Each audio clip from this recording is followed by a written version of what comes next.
The Labour government, elected with such high hopes in July, is facing a bleak economic winter. Growth is stagnant. Key industries are struggling. The gap between London and the rest of the country is widening. It's like a bad sequel to a movie no one wanted to see in the first place. The government insists it has a plan, but the challenges are immense. The latest figures make for grim reading. GDP fell by 0.1% in both September and October.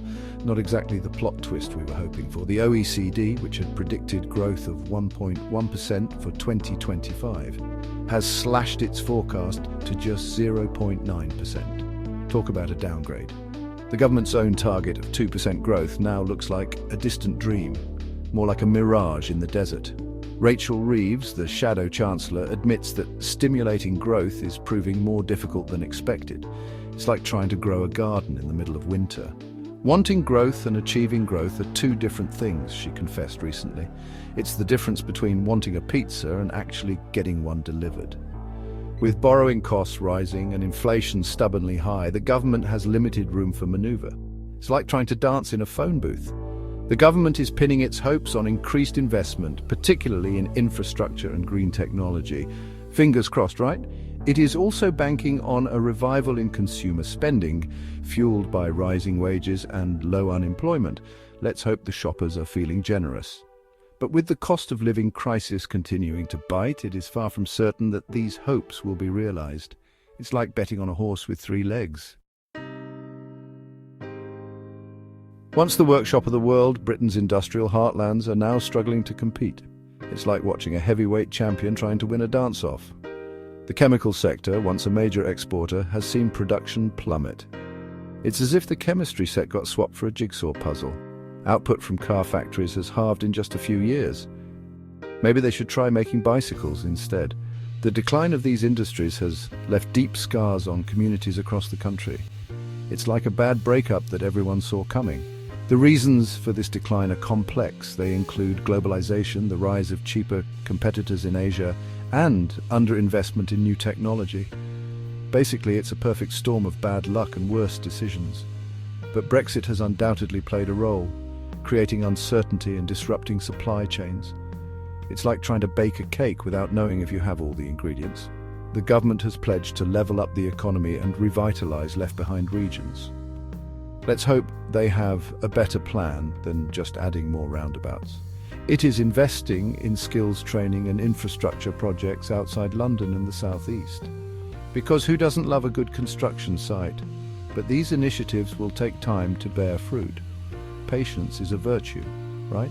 In the meantime, many fear that the gap between the rich and the poor, between London and the rest of the country, will only continue to grow. It's like watching a race where some runners are on a treadmill. While the rest of the country struggles, London continues to boom. It's like the city drank a double espresso while everyone else is still waking up. The capital is home to 75% of the UK's highest-paying jobs. No wonder everyone wants to move here. It's like the golden ticket in Willy Wonka's factory.